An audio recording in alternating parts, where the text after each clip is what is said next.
اعوذ باللہ من الشیطان الرجیم۔ پناہ مانگتا ہوں میں اللہ کی شیطان مردود کے شر سے۔ قل من كان عدوا لجبريل فإنه نزله على قلبك بإذن الله مصدقا لما بين يديه وهدى وبشرى للمؤمنين۔ تم کہہ دو کہ جو کوئی جبرائیل کا دشمن ہے تو اس نے اللہ کے حکم سے یہ کلام الہی تمہارے قلب پر اتارا ہے، جو اس کتاب کی تصدیق کرتا ہے جو اس سے پہلے آئی ہوئی ہے، اور مومنوں کے لیے ہدایت و خوشخبری ہے۔ حاشیہ نمبر 87۔ بخاری کی روایت کے مطابق جب عبداللہ ابن سلام رضی اللہ عنہ نے نبی صلی اللہ علیہ وسلم کے مدینے آنے کے بارے میں سنا تو خدمت میں حاضر ہوئے اور چند سوالات کیے، تو آپ صلی اللہ علیہ وسلم نے فرمایا کہ مجھے ابھی جبرائیل علیہ السلام نے ان کے بارے میں بتایا ہے۔ عبداللہ بن سلام رضی اللہ تعالیٰ عنہ نے کہا، ذاک عدو الیہودی من الملائکہ، یعنی یہ تو فرشتوں میں سے یہودیوں کا دشمن ہے۔ تو آپ صلی اللہ علیہ وسلم نے یہ آیت پڑھی بحوالہ بخاری کتاب التفسیر۔ اس سے اندازہ کیا جا سکتا ہے کہ بنی اسرائیل کو دعوت حق سے کیسا بغض تھا کہ وہ پیغام الہی لانے والے فرشتے جبرائیل علیہ السلام سے بھی دشمنی کرنے لگے، حالانکہ انہوں نے اللہ کے حکم سے ہی یہ پیغام نبی صلی اللہ علیہ وسلم کے دل پر اتارا تھا، نہ کہ اپنی طرف سے۔ ان کی یہ دشمنی تو فی الحقیقت اللہ تعالیٰ ہی سے ہوئی، جبکہ یہ کلام الہی اس کتاب کی تصدیق کرتا ہے جو ان کے پاس ہے اور جس پر یہ ایمان کے دعوے دار ہیں، اور یہ اس کے برحق ہونے کا ثبوت ہے۔ اگر یہ اس پر ایمان لے آتے اور اس سے ہدایت حاصل کرتے تو ان کے لیے بھی یہ ایک کامیابی کی خوشخبری ہوتا، جیسا کہ اور مومنوں کے لیے ہے۔ اب ان کو متنبع کر دیا گیا ہے کہ تمہارا یہ بغض و عناد جو بظاہر فرشتوں جبرائیل و میکائیل علیہ السلام اور رسولوں سے ہے، در حقیقت اللہ سے ہے۔ تو یاد رکھو کہ اللہ بھی کافروں کا دشمن ہے، پھر اندازہ کر لو کہ تمہارا انجام کیا ہوگا۔ من كان عدوا لله وملائكته ورسله وجبريل وميكال فإن الله عدو للكافرين۔ جو کوئی اللہ اور اس کے فرشتوں اور رسولوں کا دشمن ہو اور جبرائیل و میکائیل کا، تو اللہ ایسے کافروں کا دشمن ہے۔ وَلَقَدْ أَنزَلْنَا إِلَيْكَ آيَاتٍ بَيِّنَاتٍ وَمَا يَكْفُرُ بِهَا إِلَّا الْفَاسِقُونَ۔ اور یقیناً ہم نے واضح آیات نشانیاں آپ پر اتاری ہیں، اور اس کا سوائے نافرمانوں کے کوئی انکار نہیں کرے گا۔ حاشیہ نمبر 88۔ کتاب اللہ کی آیات انتہائی مدلل اور بالکل واضح ہیں، جو بھی ان کو کھلے کانوں سے سنے وہ بالضرور ایمان لے آئے گا، اور اس کا قلب و ذہن اس کی ہدایت سے روشن ہوگا، سوائے ان بدنصیب لوگوں کے جنہوں نے فسق و فجور پر ہی جمے رہنے کا تہیہ کر لیا ہو۔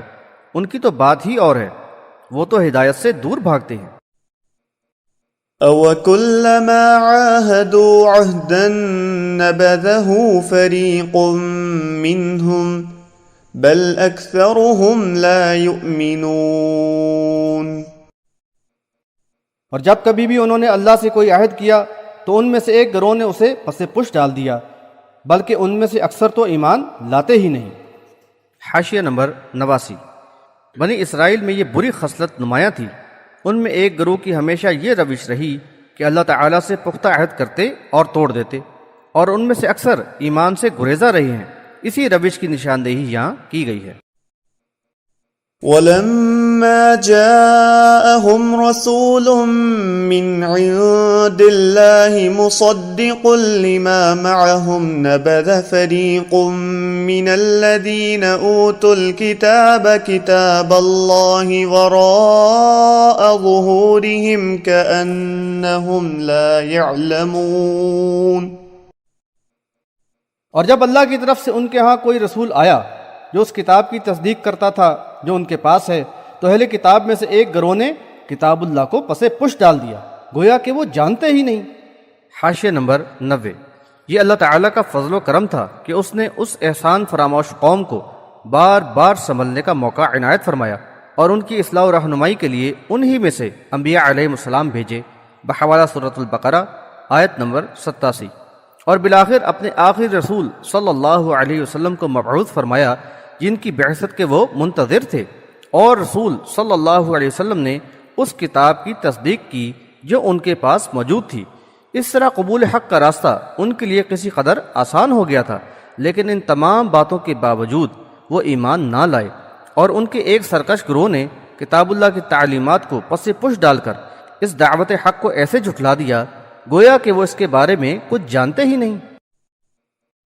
واتبعوا ما تتلو الشياطين على ملك سليمان وما كفر سليمان ولكن الشياطين كفروا يعلمون الناس السحر وما أنزل على الملكين ببابل هاروت وماروت وما يعلمان من أحد حتى يقولا إنما نحن فتنة فلا تكفر فيتعلمون منهما ما يفرقون به بين المرء وزوجه وما هم بضارين به من أحد إلا بإذن الله ويتعلمون ما يضرهم ولا ينفعهم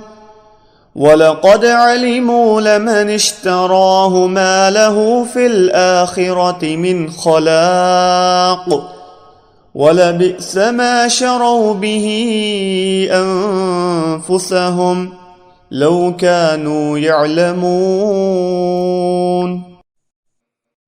اور وہ ان چیزوں کی پیروی کرنے لگے جو شیاطین سلیمان علیہ السلام کی مملکت کا نام لے کر پڑھا کرتے تھے، حالانکہ سلیمان علیہ السلام نے کفر نہیں کیا بلکہ شیاطین نے ہی کفر کیا تھا جو لوگوں کو جادو سکھاتے تھے، اور وہ اس کے پیچھے بھی لگ گئے جو بابل میں 2 فرشتوں ہاروت و ماروت پر اترا تھا، حالانکہ وہ دونوں کسی کو نہ سکھاتے تھے جب تک اس کو یہ نہ بتا دیتے کہ ہم تو محض آزمائش ہیں، لہذا تم یہ سیکھ کر کفر نہ کرو۔